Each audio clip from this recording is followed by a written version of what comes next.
Venho então falar do Registro Central do Beneficiário Efetivo, que vem trazer algumas alterações legislativas e que vai influenciar também a forma como é visto a disponibilização dos dados referentes às pessoas que, em última instância, têm o controle de uma certa entidade. Gostaria de falar, em primeiro lugar, dos antecedentes. Peço desculpa, ouve-se mal. Assim, está melhor? Gostaria de falar então dos antecedentes que poderão ter dado origem a um registro central do beneficiário efetivo.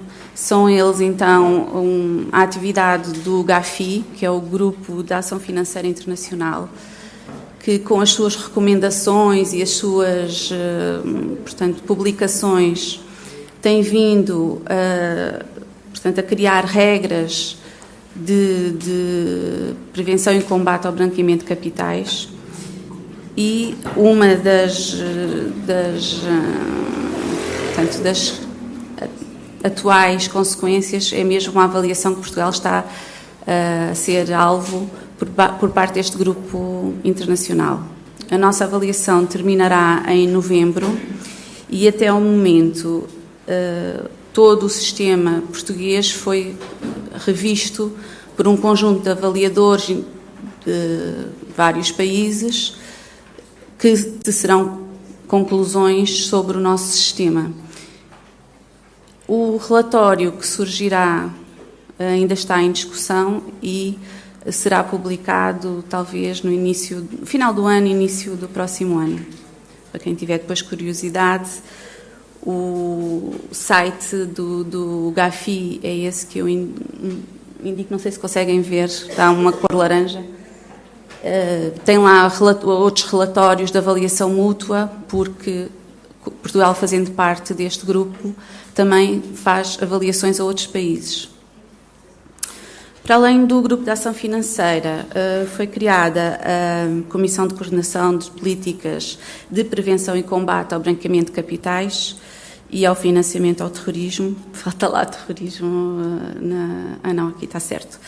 E que é uma comissão que criou o Grupo de Trabalho do Registro Beneficiário Efetivo, do qual fazem parte inúmeras entidades, nomeadamente o Banco de Portugal, a CMVM, que é a Autoridade de Supervisão de Seguros e de Fundos de Pensões. Faz também parte do GPARI, o Ministério da Justiça, o Ministério das Finanças, portanto, pelo GPARI, o INPIC, e o IRN foi nomeado para presidir esse grupo de trabalho. Desse grupo, portanto, das reuniões tidas e da discussão feita sobre a Diretiva 849/2015, mais precisamente em relação ao capítulo 3º, que é onde são criadas as condições para a concretização de um registro central, foi efetuada uma proposta legislativa e, com base nessa proposta legislativa, temos hoje a Lei 89/2017.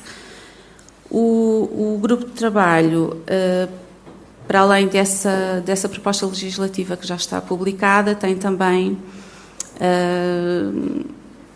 prevista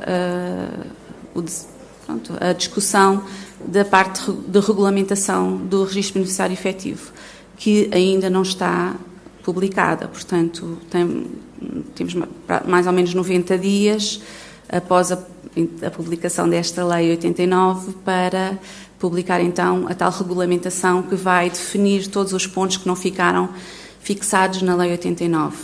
Se já tiveram a oportunidade de ler a lei, ela tem em vários momentos a referência a essa portaria. É uma portaria que vai ter que ser mesmo pensada para se conseguir depois implementar o registro de beneficiário efetivo e esclarecer a posição quer das entidades obrigadas, quer das entidades sujeitas a esse registro. A diretiva que fala nas razões porque deve ser recolhida a informação sobre o beneficiário efetivo, nomeadamente as questões relativas à due diligence, portanto, todas as atividades que as entidades obrigadas vão ter que fazer para se assegurarem da identificação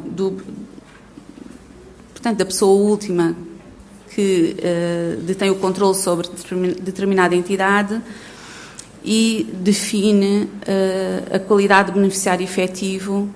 Eu não vou passando, eu peço desculpa, já estou a perceber porque é que estava a olhar para mim. Entusiasmei-me aqui com a conversa. Pronto, como estava a dizer, então, isto não está propriamente nos slides, portanto, Se depois quiserem deixar o vosso e-mail, ou eu passo, está bem. Há coisas que eu estou a falar que não estão propriamente nos slides, mas pronto. É fazer um bocadinho a parte anterior ao registro central do beneficiário efetivo, acho que é importante para se perceber o porquê de estar agora, neste momento, a surgir um registro que vai ser extremamente pesado, quer para as entidades sujeitas, quer para as entidades, para as entidades obrigadas, porque os dados que vão ser recolhidos no formulário, não sei se não tiveram a oportunidade, eu tenho aqui uns slides que depois mostro, são muitos e portanto, vai ser... É importante conhecer o porquê, para além, obviamente, da necessidade de combate ao branqueamento de capitais e ao financiamento ao terrorismo. Como estava a dizer, portanto, a Lei 89 de 2017 vem aprovar o regime jurídico desse registro central do beneficiário efetivo. Este registro central foi inicialmente previsto não propriamente para o IRN, mas na diretiva falava-se de uma entidade que tivesse o registro comercial ou que fosse... que tivesse as características que pudesse alojar esta base de dados. Foi definido que seria o IRN que ficaria como entidade gestora, portanto, deste registro e, obviamente, que com a transposição da diretiva, mais precisamente do capítulo 3º, são apenas 2 artigos, é o artigo 30 e o artigo 31, que trazem imensas caracterizações daquilo que pretendem com o registro central. Assim, as alterações que são propostas na Lei 89 de 2017 visam adaptar o nosso sistema nacional a esta nova necessidade de registro do beneficiário efetivo. Por exemplo, será criado um novo facto no registro comercial, que é mesmo o incumprimento da obrigação declarativa. Porquê? Porque depois, quando for consultada a certidão, quando for consultado o RCBE, essa nota de incumprimento vai estar disponível para a entidade obrigada que consultará o mesmo. Seja a entidade obrigada no decurso do negócio jurídico, seja mesmo a nível dos nossos serviços, portanto, conservadores, que possam ter que titular atos. Portanto, acaba por ser essa a situação. Assim, a informação relativa ao beneficiário efetivo passará a constar não só deste registro central, que é a última hipótese aqui deste ecrã, como podem ver, não só do registro central do beneficiário efetivo, mas também de um registro interno à sociedade. Portanto, a sociedade terá que ter, a sociedade e as outras entidades equiparadas deverão ter um registro dos seus beneficiários efetivos com todos os elementos que são definidos na lei e, para além disso, esse beneficiário efetivo também constará dos documentos que formalizam a constituição da entidade. A obrigação da informação de qualquer alteração aos elementos de identificação previstos no registro interno da sociedade recai sempre sobre os sócios. Eles têm um prazo muito curto, de 15 dias, após a alteração desse dado, para vir informar a sociedade para que esta possa atualizar os seus registros internos. Se o sócio nada disser e a sociedade tiver conhecimento dessa alteração, ela pode notificar o sócio para que no prazo de 10 dias venha então proceder à atualização dos seus elementos de identificação e não só. Portanto, eu aqui pus identificação, mas é identificação e todos os outros que constam na lei. Se, e em caso extremo, o sócio não vier atualizar, nem justifique o motivo porque não pode atualizar os dados neste curto prazo, poderá ter como consequência a amortização da sua participação social.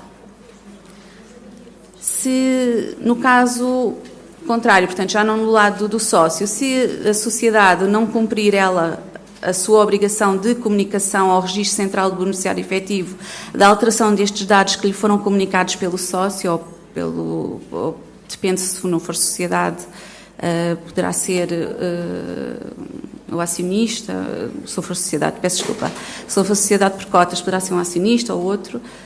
Se a sociedade não cumprir com o seu dever de manter atualizado o seu registro interno, ser-lhe aplicada uma coima de valor entre 1.000 e 50.000 euros. Ora, no universo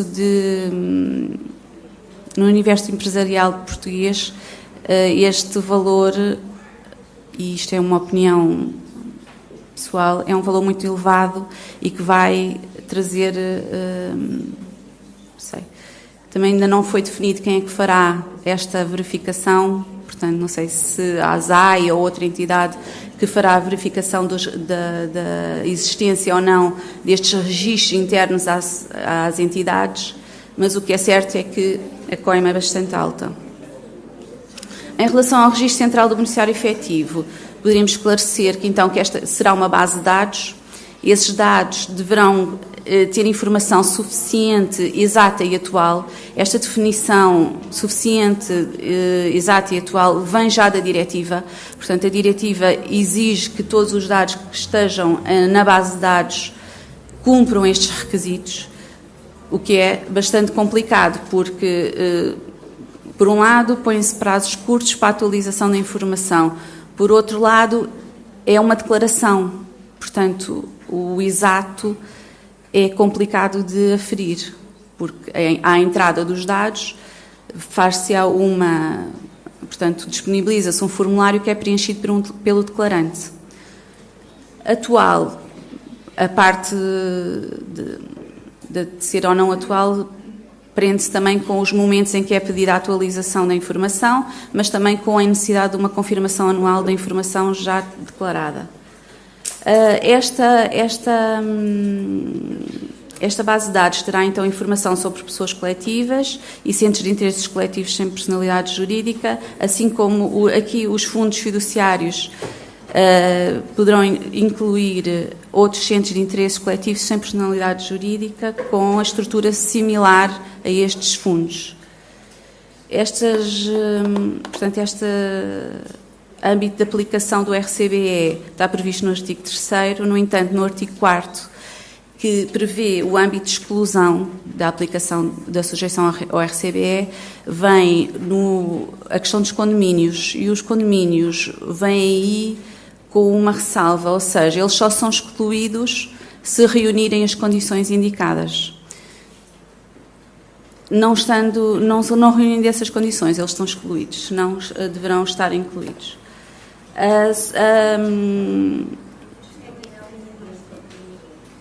Desculpe. Portanto, prevê-se que o universo de entidades que estarão sujeitas ao RCBE serão pelas 900.000, incluindo as sociedades comerciais e todas as outras entidades que estão no Fecheiro Central de Pessoas Coletivas, assim como os fundos nacionais e estrangeiros que estão na AT. Portanto, esse será o universo de entidades sujeitas ao RCBE.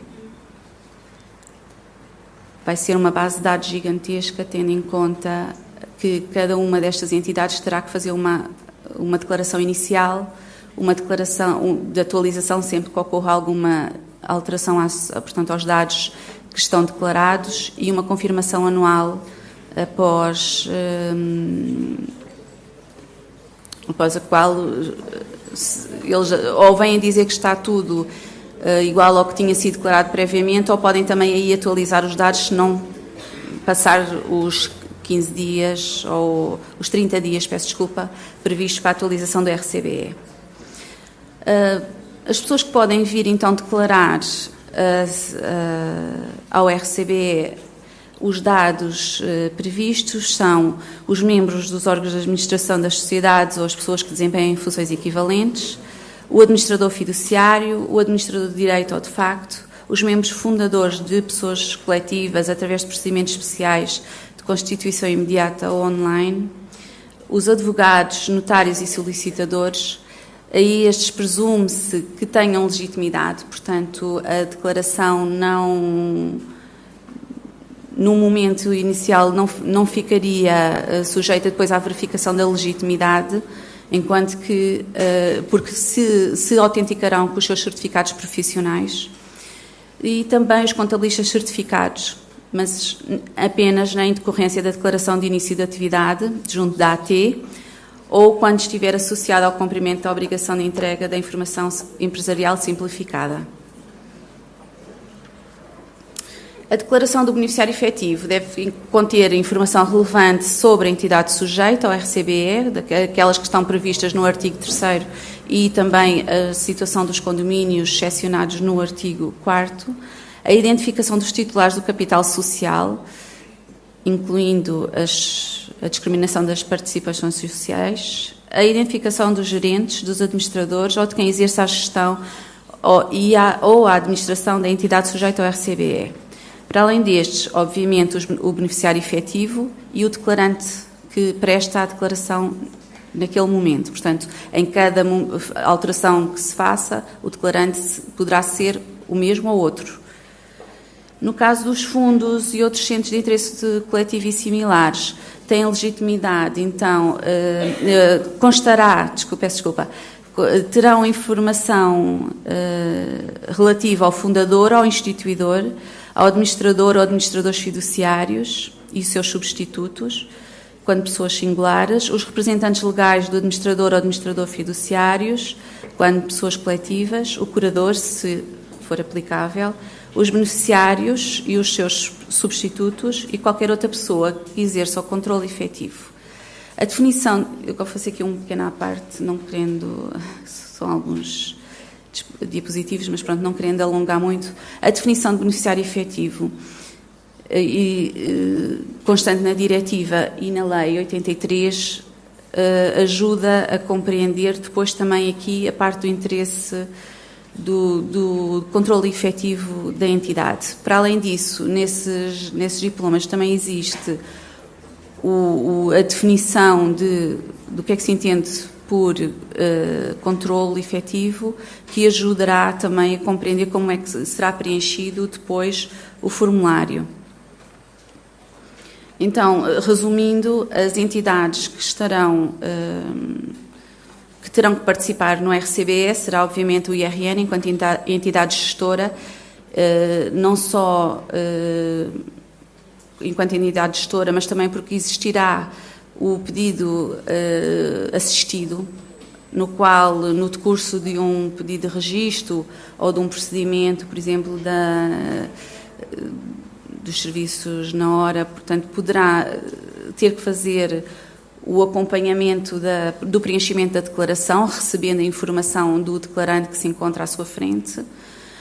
Também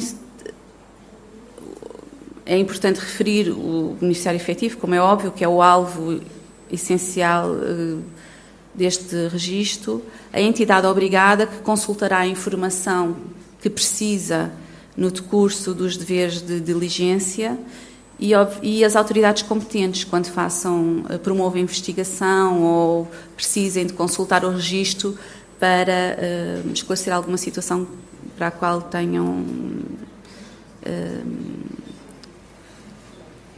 que verem o que consta no RCBE. Passando muito rapidamente por estes próximos 2 ecrãs, estes são os dados recolhidos para o declarante. Como veem, são dados muito abrangentes. Os dados seguintes são os dados recolhidos quanto à entidade e aos titulares das participações sociais que sejam pessoas coletivas. E temos também os dados quanto à entidade, se for fundo ou centro de interesse coletivo sem personalidade jurídica. E, por fim, os dados relativos ao beneficiário efetivo e aos titulares das participações sociais da entidade que está a ser declarada. A forma da declaração do beneficiário efetivo é sempre cumprida através do preenchimento de um formulário online, quer seja pelo declarante, quer seja no pedido assistido. Portanto, as características do formulário serão definidas por portaria e, obviamente, que pensamos que em novembro a mesma poderá estar já disponível. Em alternativa, a declaração do beneficiário efetivo pode ser efetuada, como disse, no serviço de registro, mas será sempre online, portanto não há um formulário diferente, não há uma entrada diferente, será sempre simplificado. Quanto a esta situação que vou falar agora, aqueles momentos que referi de declaração inicial têm sido pensados quando é que seria criado as condições para se fazer o momento zero em que entrariam as declarações das entidades que já existem, não se pondo essa questão para as entidades que surgirão após, obviamente, a entrada em funcionamento do RCBE. Mas para as que portanto, para as que já existem, deverá ser definido aqui um momento no tempo em que terão que vir declarar os beneficiários efetivos ao Registro Central do Beneficiário Efetivo. De acordo com a Lei 89, portanto com o anexo, que é o regime jurídico do RCBE, sempre que a sociedade seja constituída ou tenha a sua primeira inscrição no FCPC, deve fazer a declaração do beneficiário efetivo. Quando a entidade deva declarar, portanto, que tenha sido excluída pelo artigo 4º, veja alterada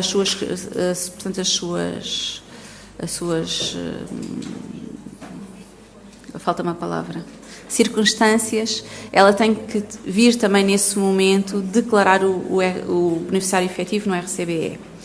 Em relação aos fundos e outros centros de interesse coletivo sem personalidade jurídica, será efetuada a declaração inicial antes da prestação de quaisquer serviços e em relação aos fundos nacionais e estrangeiros que sejam, para os quais seja pedido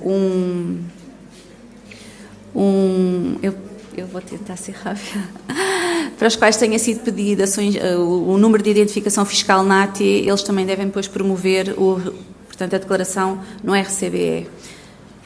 Então, se calhar avançando, porque estas questões depois todas em relação aos momentos diferentes que cada entidade, consoante a sua natureza, poderão ter, estão definidos também na lei.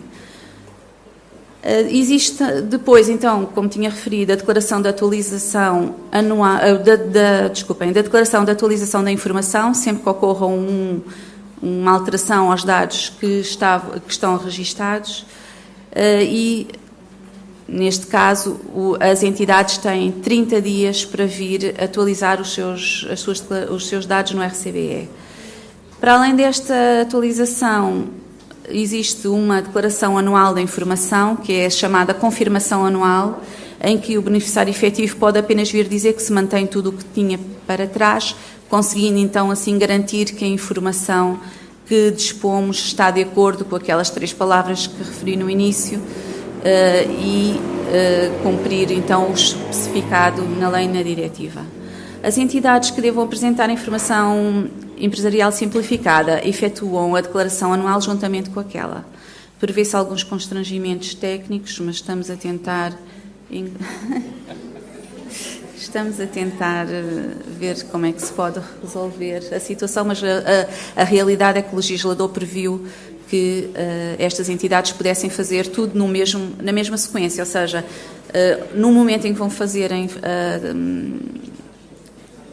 aquele preenchimento daqueles ecrãs todos que são solicitados por diversas entidades, também possam preencher os dados relativos portanto, a informação do Registro Central do Beneficiário Efetivo. Em relação à entidade obrigada, às autoridades competentes e outras pessoas que tenham interesse em consultar a informação, portanto, é prevista a informação disponibilizada de forma pública, tentando criar um bocadinho aqui a visão, porque não fiz um quadro para isto.